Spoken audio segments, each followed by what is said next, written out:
Welcome to episode 11 of More Than Just Maps. I am your host, Ollie Powers. This podcast was created with the intent to help anyone in the GIS field get from where they are now to where they want to be that your first job, a career move, or just improving your GIS game overall. On this week's episode, I have the pleasure of speaking with Brandi Rank from the city of Thornton, Colorado. We chat about what it's like to be the first generation in your family to attend college while not knowing what you're supposed to do right away, and what the process looks like when you're searching for what you're supposed to do with the rest of your life. We also talk about the importance of internships and the abundance of experience they can provide. And finally, we span Brandi's career in government, where she started searching for monuments for the Colorado State Parks, to where she is now as the GIS manager for the city of Thornton, just north of Denver. And now for part one of my interview with Brandi Rank. Welcome to another episode of More Than Just Maps. On this week's episode, I have Brandi Rank, the GIS manager for the city of Thornton, Colorado. Welcome, Brandi. Yeah, thanks for having me. Thank you for being here. I'm really excited to have you on the podcast this week, especially after seeing your presentation at the GIS Leadership Summit. To get us started, can you go into your background and how you got into GIS, where you went to school, what your first jobs were like? Just give us a little bit of background, how you got to where you are. Sure. So that was a lot of questions, so you might have to remind me because let's just start with where you went to school and how you got into your first job then. Okay. So I went to the University of Massachusetts, Boston, and I was there from 1998 to 2002-ish. And I actually really had no idea what I wanted to do when I grew up. And I just kind of went to college. I don't know if anyone else kind of can relate to that, but I didn't go with a major declared. I had so many different ideas and also no idea at all what to do. I was the first person in my family to ever go to college. So my parents didn't know what to do either. So I took different courses, kind of that everyone has to take, and was just kind of feeling it out. And I took a Earth and Geographic Science class. And I was like, wow, this is pretty sweet. I actually don't hate this. That's always a good thing. So I apparently caught the attention of some of my professors. I was apparently getting the highest grades they'd ever seen from these courses. And so they were like, That's impressive, especially if you're the first generation to attend college in your family. Yeah. And they're like, who's this chick with like a mohawk who's like getting these high grades? So I guess I was kind of an anomaly to them. So they, we started chatting. And when I was in high school, I actually went to a really, really great public school in Massachusetts. And we had this really cool, dynamic computer teacher who really got us a ton of resources that most high schools, especially at this time, you have to remember this is like, 1995. And we were partnering with a local technology company who still exists. And they were developing software for Macs to capture video and create your own movies, which sounds absolutely absurd in 2020. But at the time, that was really, really cool. I thought at that age that it was really cool that I could record music off the radio onto the computer, let alone video. Right. Right. And so you can you'd capture video and you'd put, text and music behind it, and you'd make your own little home movie or whatever. So somehow it's just like things happen, and I got myself an internship in high school at that job, and I left that job. It was great. There's that's a whole nother story, but I kind of thought to myself that I don't want to do that. I don't want to sit in a cube farm in front of a computer all my life. Like, that is not going to make me happy. No, and I don't think that makes most people happy either. Well, I mean, and when you're 17, 18, years old, that doesn't sound very fun. No, you want to go and explore when you're that age. Yeah. So when I started, speaking to the professors in college and kind of giving them some of my background, they're like, oh, you know computers. pretty proficiently. You worked in the, in the industry. You need to come in our GIS program. It's brand new and you'll love it. And I was like, I do not want to do this.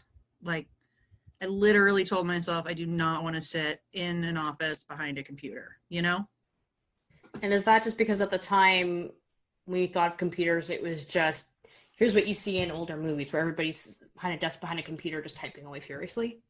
I think there was a lot of things for me, honestly. I think, if I don't think I knew it when I was younger, but I came from my background and what I knew in life. It just seems so fake, like working in an office with people. And you remember when you're in college, you're such an idealist. Yeah. And I, young and dumb, like we all are. And so I just had this thing in my mind where it was like, oh, they're going to. You can admit that. So many people don't want to admit how dumb they were at that age, myself included. I was so dumb. I mean, I'm still not, amazing, but so dumb when you're young. You don't know anything. Hey, don't sell yourself short right now. So anyways, I just think the overall thought of it just kind of grossed me out. And I was like, I'm going to do something different because, I'm so independent and I'm so this and that, whatever you think when you're young. So I kind of was like, I don't know. But like I said, I had no idea what I wanted to actually do. And I'm paying money, right? Mm-hmm. So I'm like, all right, I'll check out your GIS class. It's not going to hurt me, right? Exactly. So then, of course, like probably everybody else in the world who takes a GIS class, you're like, this is the bomb. Like, I want to do this. I feel people either love it or they never look at it again. Yes. Yes, but it was like, there's fun pictures and you can do cool analysis and, it played into I don't want to work in the office. I'm young and in shape, want to travel the world. I'm like, I can hike everywhere and I can do this and I can do that, right? Yep. So I'm like, all right, yeah, this is cool. This isn't a desk job.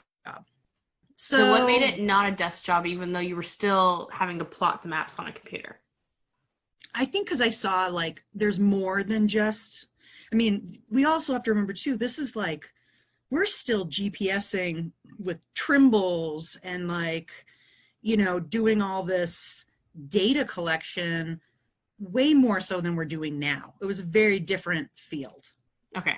Now you can go to, and I'll say that for now, lots of my point of view is based on being a public servant. I've worked in government my entire career. And so now when you show up in a government job, you assume there's base layers and you might maintain them, but you fundamentally are going to have like everything you need. And when I started, people didn't have parcels and people didn't have sewer pipes and all that kind of what we consider fundamental base layers now. Yeah. So there was a lot more work to be done back then. Yeah, it was different work. So I was like, oh yeah, I can hike and I can go into saving animals and I can, be an ecologist and, like I just kind of had all these, my idealism allowed me to move forward. The way it should, right? Yeah. Yeah, it was great. And I made good friends. Like that was kind of my also, the people that were in my classes were great. I really connected with them more than I did with the other students that I had met in other classes. You kind of find your tribe there, Yeah, I feel it's a huge indicator. When you get along with the people around you, you're in the right spot. The number of times either I've been or I've heard of people being like, yeah, I was there, but we weren't really friends. It's not that we didn't get along, just you didn't mesh. But when you find the people you mesh with, that's the key. You've got something there. Like in high school, we were the nerdy kids in the computer room, but also like the cool kids in the band, like in rock bands, but also, and it was kind of that same mesh in this situation too, or it's like there were so many different people, so many international people in my program, but also just like nerds. Nerds like a universal language. So. It is. Nerd in a good way, obviously. Yes. Always in a good way. So after I left, no, while I was there, I found an internship, which I strongly recommend absolutely every single person to do everything you can to get an internship. And I was also fortunate to find one that was a paying position. That's, yeah, especially these days where you see so many unpaid internships. Was it the same back then? Was it as difficult to get a paid internship? You know, I don't know. For me, it was really easy to get one. Okay. So I don't know. And I don't know if it's, regionally that's different or the right place at the right time. But for me, it was really easy to find one. I actually had couple options, and I went with I had to pick one. There was a lot less of us too. Yes. The competition was way smaller. So and this is early 2000s, correct? Yeah, this is like 2000, 2001. Okay. So, I mean, it seems a little crazy to say that was 20 years ago, but that was still 20 years ago. In the grand scheme of things, that's not that long ago. Well, I mean, to me, it seems like yesterday, but, when it comes to technology, it's a really long time ago, Yeah. Thinking of simple things like my phone that I had in 2000, I don't even think I had a cell phone in 2000 versus what we have now. It's night and day. No, I mean, the computer I was running GIS was less powerful than my smartphone is, you know? So, I mean, truly, so I remember when, I think it was like, I'm not even going to date myself anymore, but so I was able to get a job with a local municipality in Massachusetts for their water department. And so I was able to, literally all I was doing was drawing lines from the main water line to touch the house polygon. And then I was attaching like the water tap information, the little cards, scanning them and then attaching them to those lines. That was my job. These days it's like part of somebody's job. I don't think I know anybody who just does that anymore. No, But it was so new, and it was intern. So it's like, you're going to be here for 6 months and this is the job you're going to do. So that was my introduction into a very desk-oriented job. For someone who did not want a desk job. Yeah. So after you did this internship, how did your career move from there? So I decided that I needed to leave Massachusetts and go try something new. And when I was doing research and talking to people, basically the span of the highway from Fort Collins to Colorado Springs in Colorado at this time had the most companies using GIS in the country. Okay. And or it was in a place that I was, would consider moving to. So I don't know if it was other places were better, but, I wasn't going to move anywhere. So, and I was like, well, I don't know. Like, I guess I'll go to Colorado. Like, kind of want to go to like San Francisco or Seattle or, but I'm going to do this. This is smart. This is for my future. Right. So I get out to Denver and I get a job with the Colorado State Parks. That's like a dream right there out of school. I literally get paid to hike trails. That is a dream. I know. And I get paid to go in the backwoods on ATVs, like up drainages and through these, land that humans have not been there since, the pioneers went through or maybe not the pioneers, but when the surveyors came through and they, surveyed the country. And I would go try to find their monument points and GPS and capture those monument points. Oh my gosh, that must have been, first you're hiking in the backwoods of Colorado, which is just complete wilderness. And to people who have never been to Colorado, it is wilderness out there. But then trying to find monuments, like how old were these monuments? Oh, 100 plus. Gosh. And it was like, okay, we think it's kind of in this area, and there's a description written down from someone This you is the know, literal looking for a needle in a haystack.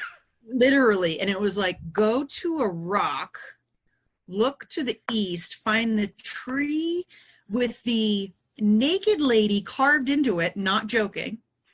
Oh my gosh. And then look to the, look to the right and you'll find the post, and then plus I'm in the mountains, so I'm not getting good satellite No, signal especially not at because that time. the terrain, it's like, well, I would be able to see that satellite, but the mountain's in the way. I mean, at that point, a single fluffy cloud would break the satellite. Absolutely. So you'd find it and then you'd like sit there and, be like, well, I'm going to take the point and then I'm going to draw it on this topo that I have. And I mean, it was so fun. that sounds like an amazing job. So in regards to actually getting the job, how did you find out about it? And then how did you go about actually getting it? Okay, so this is a great story, I think. When I first moved to Colorado, obviously, you need to make money and get an apartment and all that. So of course I had to work in a restaurant for a little while. Mhm. And then after I did that, it's like a great way to make friends when you're in your 20s and you want to have a life and whatever. How did I find it? I think it must have been on, USA Jobs or one of those generic kind of like online job finder things. Mm-hmm. But it was what I thought was good about the job. And this is something that I actually do to this day when I hire people. We did you fill out the application, you have an in-person interview, and then they actually put me in front of a computer and they said, okay, I want you to do X, Y, and Z. And to this day, I can't remember if it was written down or if it was verbal, but they said, you can't ask us anything. We're not going to tell you how to do anything. We're not going to help you. However, if you need to look something up, you will not be penalized for that. So don't worry if you have to look it up. You just have to figure out how to accomplish A, B, and C. Which that right there is really important for anybody who's still looking for their first job. If you can figure something out, yes, it doesn't matter if you're lacking the skill. You will know how to figure out the skill. Yes, and that's college, right? That's the point of college, is to help you understand how to figure out things you don't know. So, and I loved that because, I did have a slight more, I had a harder time verbally in my interview. You have to remember, first person in my family to go to college, not a professional environment in my household. I had no idea what to do. I had nobody to talk to, like, hey, Mom, what do you do when you go to an interview? She's like, I don't know. I've owned my own business my whole life, Yeah, that's got to be extra difficult. Yeah. And I'm not complaining. I'm just explaining. That's why I think being allowed to demonstrate skill and being allowed to demonstrate, like, oh, they asked me to, this was, and this is ARC 3.2A. And Thanks. it had been now 2 years or a year since I'd actually used GIS. And so they're, asked me to do something and I'm like, oh my gosh, I totally know how to do that, but I don't remember like where the button is. Mm-hmm. So I remember going to the help saying, oh yeah, that's right. And then going over and completing what they asked me to do. And then they even told me later, if, you weren't very impressive in your interview, but when we sat you in front of the computer, we were like, whoa, this person knows what they're doing. They're very comfortable with the computer. You quickly, you knew exactly what you didn't know. So you searched it really quickly and were able to finish the exercise. So I have to say I do this now when I hire, because I don't want to count someone out who maybe was like me, and maybe that verbal part is really a lot more difficult for them. Mm-hmm. That's a huge thing. You might be really strong. You might not be a people person, but you can still do the job, no problem. And that's not a reason to not hire somebody. Yeah, especially a young person. I mean, I definitely think when you're, 25 or less, you're going to be evaluated differently than if you're 7 years in the business. Yeah. And what young person isn't nervous during their interviews? It doesn't matter how many you've done, you're still going to be nervous. Right. I mean, I don't know about you, but I think it was well into my 30s before I was like, well, I don't really care if I get this job, so I'm just going to be me and we'll see how it goes. I can say the same. Yeah, but when you're young, it's like, no, I actually really need this job because I need to pay my rent and eat food, you know? Yep. The stakes are much higher when you're younger. I mean, they're high as you get older as well, but when you're younger, there's almost a desperation to it. Like, you have to prove that you can actually make it in the world by yourself. And there's just so much more at stake, it feels like, when you're younger. Yeah, I totally agree. It's more than just the job, you know? And it's also, what do you hear when you look for jobs? Oh, well, you don't have enough experience. You don't have enough experience, you know? And it's like, well, if no one gives me experience, I'm not going to get it. Right. The ultimate catch-22. Exactly. And plus you have all these student loans that you have to pay off, you know? So that was kind of how I got in. Okay. Which I just think that was really cool. So if you can test people, do it. Yes. Because I've hired people that, I've also had the experience of hiring people that they look great on paper and then you get them in the chair and it's like, oh, you have no idea what you're doing. Yeah. Yeah. You're working for Colorado State Parks, which I'm still incredibly jealous that you got to do that. So where did you go on from there? Because you said all your experience has been municipal or has been governmental, correct? Yeah. So unfortunately, this position was grant funded. So we were able to extend it like once or twice. I mean, literally one day, it was Friday, and I was like, hey, boss, do I have a job on Monday? And he's like, oh my gosh, we didn't get that figured out. And, you know, I ended up having my job, but I didn't want to do that again. Mm-hmm. So I started looking, and I feel like at this point Colorado has this really cool resource called GISCO, GISCO. And it's a Colorado listserv for GIS. There's people outside of Colorado that join it.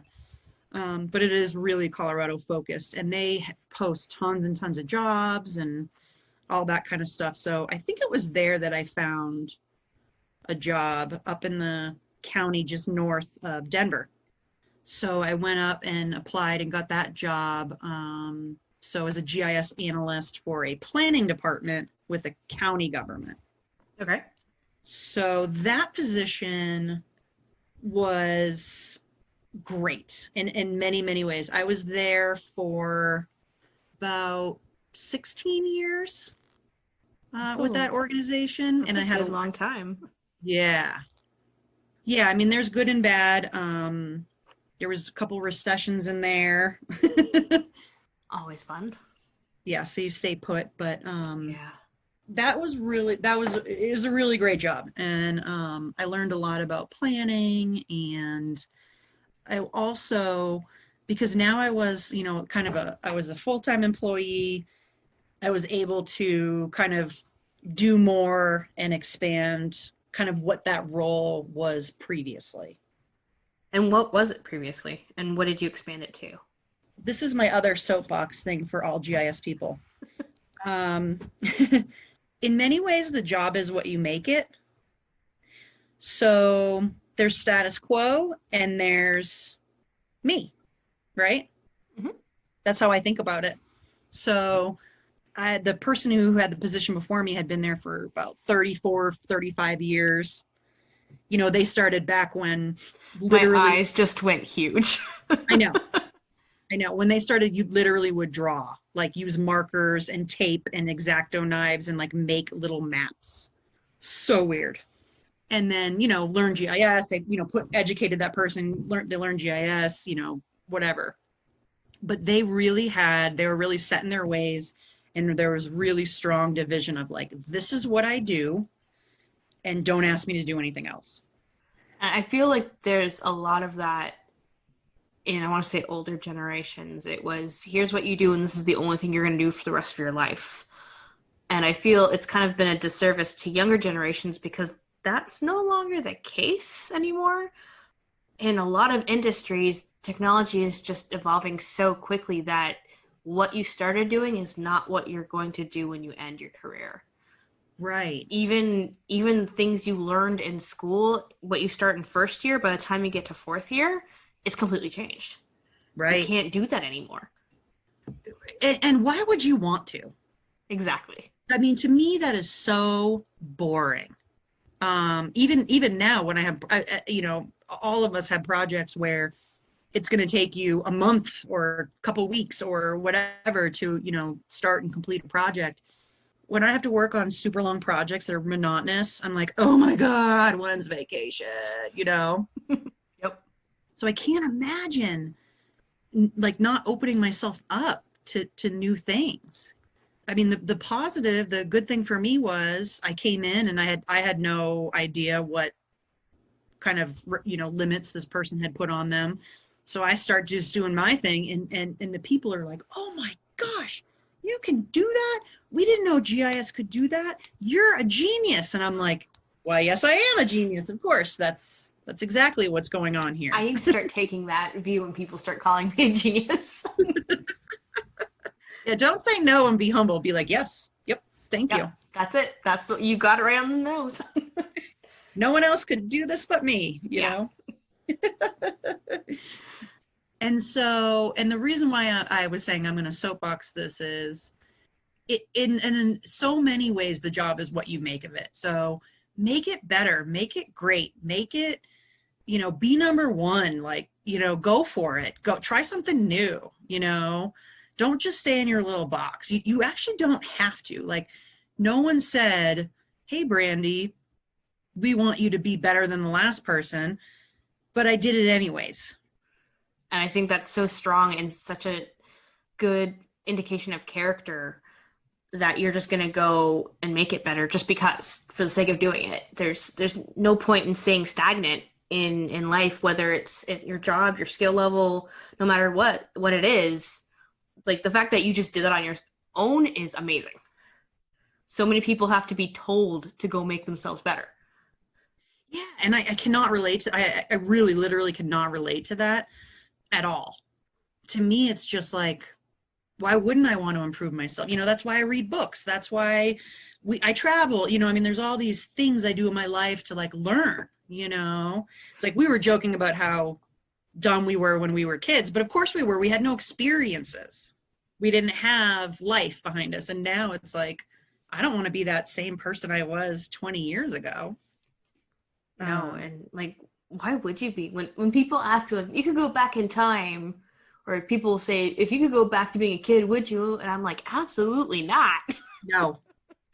No, you couldn't pay me enough money to do that. Yeah. I take it seriously that I work for government, and the money that I get paid and the money that we spend for our GIS program, that's all taxpayer dollar. And it's important to me that, not to sound weird, but like, it's serious. I don't want to waste people's money. Like, people, if I'm going to pay taxes, I want it to be used for something good. So I do actually think about that. I'm like, no, this is for the citizens. Like, that's why I'm here. I'm not here so that I can get a paycheck. So I always kind of thought about that too. It was like, well, if this was my tax dollars, this is what I would want the GIS person to do, because I know what's capable. And that's coming from you understanding the industry, right? Yeah. Because I know a lot of people will just say, well, this is taxpayer funded, so we have to just do what the people want, which is not necessarily always true if they don't know what they're talking about. Right. So you have to kind of be the one to guide them for what, not necessarily what they want, but here's what we should be doing with your money. Because it is like, they are paying taxes. You're paying to live in a place. But just because you pay to live there doesn't mean you know what's best. Yeah, I mean, I am not in the public eye, right? I'm still the GIS person, so I work for the people who are in the public eye. Like, that's what the planners do. They go figure out what does the community want, and they talk to them, and they negotiate, and they are wonderful, wonderful people. But I know how to make the technology to help the planners, help the citizens make better decisions. It helps the planners shine when you're doing your job right, and you make them a graphic or an exhibit or something that's going to be in front of the public eye. It makes the planners look amazing.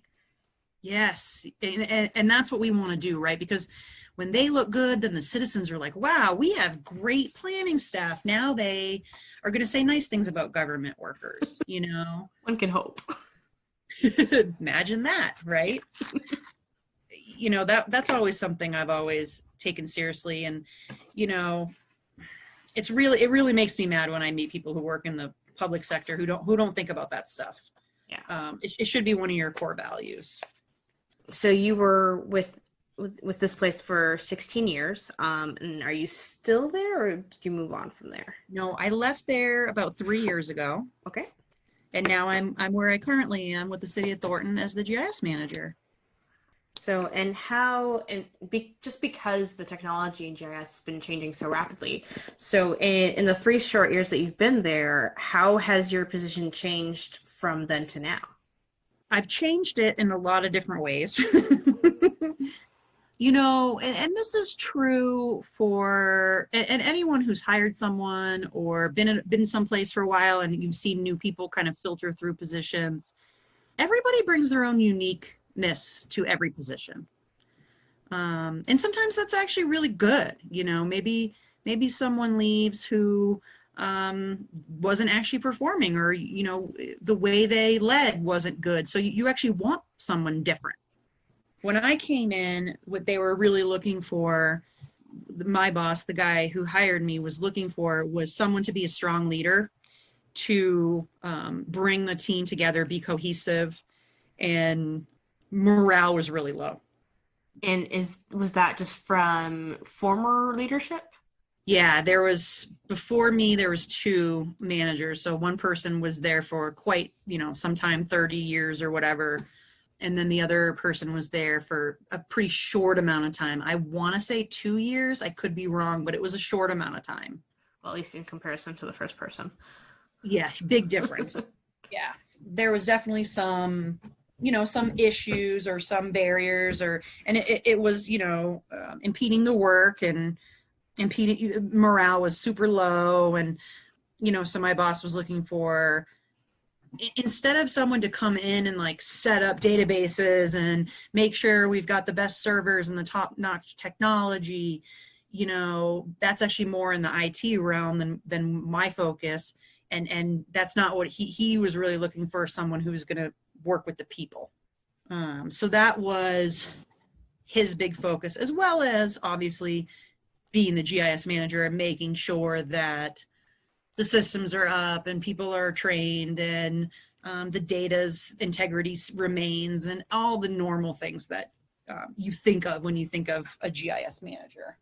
Yeah. So obviously your interpersonal skills had developed quite a bit from your first interview from the St. Parks.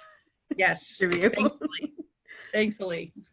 And so you've been able to motivate your team now and get them excited. And I mean, without going to specifics, I don't know if that we're allowed. You've been able to get them excited to do what they're doing now.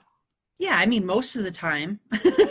I mean, we're humans, so there are certain times where we're all like, is it Friday? Yeah. But yeah, I would say when I started, there were 4 people who reported to me who none of them worked in the same division. Okay. Was how it felt. They were not a team. They were 4 separate people doing their own thing. And now I think that we have, you know, 4 separate people working on their own separate projects, but as a team of people who support each other, are aware of what each other's doing, can give advice, or they ask for feedback from each other. Which none of those things ever happened before. That's amazing. Yeah, it was a road to get there, but I have to do it. That's that's my job as a manager is to build that culture and make that team cohesive, you know? So in that respect, what was it like moving from more of like a GIS analyst to more of a GIS management position, where you're going from, you need all that technical, but now suddenly you're moving into more of like the people business? Yeah.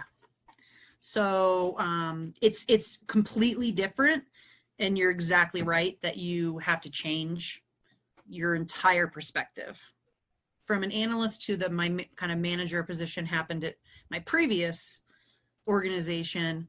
And a couple things I'll say were really amazing. Kind of this like, kismet comes together and things kind of work out. So first of all, when I first became a manager, it was similar. Morale was broken.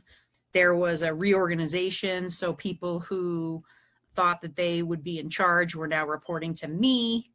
And who is this person? They don't even know what I do. That's not difficult to navigate at all. Oh no, it was awesome. It was challenging. There's no other. I'm not going to pretend it wasn't challenging. It was. And so, I kind of had to deal with that there. But the easy part, in quotes, was that I had a lot of relationships already. So the people within the city of Thornton, or just in the community in general? Well, this was Adams County. Okay. I'd been there for 10 years or 8 years or something when I got moved from analyst to manager over this reorganization. Mm-hmm. And so I had a lot of people rooting for me that I had worked for in the planning department. All right. But now I had planning and parks and public works and neighborhood services. So now I had 4 departments as my customer instead of 1. And so the GIS people who were in public works were like, well, you don't know anything about public works. How could you possibly manage me? So that's actually pretty, I don't know. I mean, it's pretty fair. I wasn't upset with them for feeling that way. I told them, I had very, very honest conversations with them. I'm like, I get it. If I were you, I would be mad too. I'm like, but if you're going to stay, we're going to have to learn how to work together. Mm-hmm. So how do we do that? How are we going to move forward? And are you willing to do that with me? Because I can't force you to do anything. So I think you need to be willing to have what a lot of people would think is a really confrontational and a really uncomfortable conversation. I was like, here we go. Let's just put it on the table. I love that you're willing to do that, for one. So many people just don't want to have those uncomfortable conversations, so they avoid them at all costs. And it seems like you've dodged a bullet at the time, but really that bullet's going to boomerang around and come back at you when you're least expecting it. So I'm really glad to hear that you promote that. So yeah, I mean, I don't want to have difficult conversations. Nobody wants to. I think it takes a special kind of person who wants to have difficult conversations. Right, exactly. They're attorneys. We all know where they end up. So with that being said, it was really important for me to make sure that those people felt empowered to continue to do their jobs without me meddling in their jobs. But I also had to find out, did they know what they were doing? It's another really, really hard part about changing from analyst to management is you need to learn to let go and delegate work. Yeah, I can attest to that. It's very difficult, not even in work, just being with Urissa, going from I'm a doer, I'm going to get all this stuff done, to now you've got to delegate. That is one of the most difficult changes I think anybody can experience, is learning how to delegate when you're so used to just going and doing it yourself. Yes, and it's not even negative. But that's how it comes across to the people you're not delegating to. Mm-hmm. So, and a lot of new managers are like, well, I can't just delegate. That's not right. Like that's like literally your job. Yeah. Your job is to provide the time and the resources and the training and the support, and keep the crazies away from your employees and let them do all the work. But your job is all the other stuff. Yeah, so your job is to support your team at that point and to be their champion. And I'm always surprised how many managers don't understand that yet. Oh, every day I talk to managers who don't. It's not right. It's not. It's not right. Now, and you saw me in the GIS Success, which was kind of a more toned down version of me when I did the Esri user conference manager series. I loved it. I thought it was great. I told everyone to go quit their jobs if they don't want to be GIS managers, and there's a longer story behind it, but I actually got like people booing in the audience. That's amazing. I know. And you know you're onto something when you're getting booed. Thank you. That's exactly how I felt. And I did. I even stopped my presentation. I was like, if you're booing at me right now, it's because you know I'm talking to you. And it was really funny, but, I wasn't trying to be funny, but, it is serious. Like, if you are in a GIS manager position and you don't actually want to do the job of a GIS manager, you're messing with other people's lives. You're holding back the professional development of the people who report to you, because they don't get to decide if they report to you or not, but you get to decide whether you support them. Well, not only that, if you decide you just want to keep doing what you were doing, and let's say you're a great person, you're not the manager that everybody hates, everybody loves you, but you're still not doing your job as a manager, that's still hurting your team. And I think people recognize when there's a bad manager when they don't like them. But when you like your manager and they're still not doing your job, it's doing almost more damage. Yep. Yeah, because no one wants to actually tell you. Yep. Well, that person's nice. I'm like, oh my gosh, I've told employees, I'm like, if anyone ever says, well, Brandi's so nice, I'm like, you need to tell me because I'm doing something wrong, because that's like, to me, killer. Like, I don't want to be seen as the nice person. I don't want to be mean, but I want to be like, that person, I can trust that person. They're going to get work done. They're reliable. They're fill in word other than they're nice. Because that to me is like, there's nothing else good to say. Oh, no. Maybe that's more of a reflection of what I say when I'm like, oh yeah, that person's nice. Well, I'll keep that in mind next time we're talking about someone and you mentioned them being nice. I guess on that vein, so what have you noticed then when you're hiring? And obviously you're not going to be hiring other managers, but you might sit on those interviews. But when you're hiring then for your analysts and your tech, what are you looking then in them for their current skills, and as they're going to grow in their career? Are you looking like, hey, in the future you could grow into here and you can grow into this type of leadership? Are you looking for that in people? Yeah, so I think it's different every time I have hired someone when I'm looking for someone that's reporting to me. So I have been in a lot of interviews for peers or senior leadership or whatever, and those are obviously completely different as well. But for me, there's been different times that I've needed different skills. So at one point I had a really technical team, and the three of us, and I'll put myself as there would be four of us total. We were looking for our fourth person, and the three of us were, we jokingly called ourselves, we called the fourth person we hired our human. And at that point, and we were all in the interviews, of course, and I had a couple other people from the organization, but and it was a unanimous decision. We were looking for someone with that extra special personality, customer service focused, someone I could send to my really difficult customers and they would not get frustrated with that person. So the skill set that I was looking for there was, I still needed technical competence, of course, but I really needed kind of more like a mature more of a people person, patience, that kind of thing. So it was funny. It was actually a person who had just graduated, just finished her degree program, but she had put herself through school as a bartender. Mm-hmm. And so when I asked questions about past experience at jobs or whatever, I kind of hesitated and said, well, I mean, I've only worked in restaurants. And I was like, that's great. Tell us some stories about that. And by the end of it, we were all like, let's hire the bartender. Because this person, nothing was going to faze her. She'd seen it all. and had all the technical skills we wanted. And you can be trained technical skills. Mhm. But I knew if this person could, and I was thinking specifically of certain people who were very difficult to work with. I'm like, I bet this person would win them over.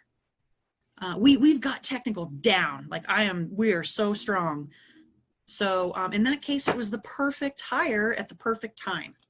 Kind of going into that. So what would you say to people who are having interview after interview, and maybe they've only had a couple interviews, they haven't done dozens of interviews, and they're not getting the jobs? Would you say like, hey, brush up on your interview skills, or would you say more of, it's probably just not the right fit? Which vein would you go on? Honestly, I think it's always a little bit of both. And I understand when you're looking for a job, it's like, we were talking about this before. It's just like, it seems like the most important thing in the world. But I really think being yourself is the most important thing, because you don't know what people are looking for. So because people are like being a fit is probably the most important thing I think that people look for. I can say that from experience. If the person you're hiring does not fit with your team, it doesn't matter how technically savvy they are or how well they know the subject matter, it is going to be a disaster. Right. So I think you should just always be yourself. Yes, I do think that learning how to interview is definitely key. Having nerves to the point where you are unable to like really show who you are is not going to work. So in that sense, I would say yes, brush up on your interview skills, maybe do some public speaking, kind of get comfortable in your own skin. This is what I do before I present. Literally in my house, say my presentation out loud, like go find the most commonly asked questions and say it out loud. Practice in that way so that you don't feel awkward when you're answering them in the interview. That's exactly it. I don't know. It's just sometimes it is what it is, and you could be amazing, but you're not the right fit, or you could be amazing, but they have an internal candidate. They already know what they're getting into with that person, and a lot of people are scared. Hiring someone new is a big risk, and so a lot of people will go for the lowest risk, and they'll take that internal person. So treat every interview like practice for your next job, like your next big job that you actually really, really want, Thanks for tuning into this week's episode. Join us again in a couple of weeks for part 2, where we talk about the difference between good and bad leadership, how GIS departments have been essential for helping transition to remote work due to COVID-19, and universal truths in the workplace.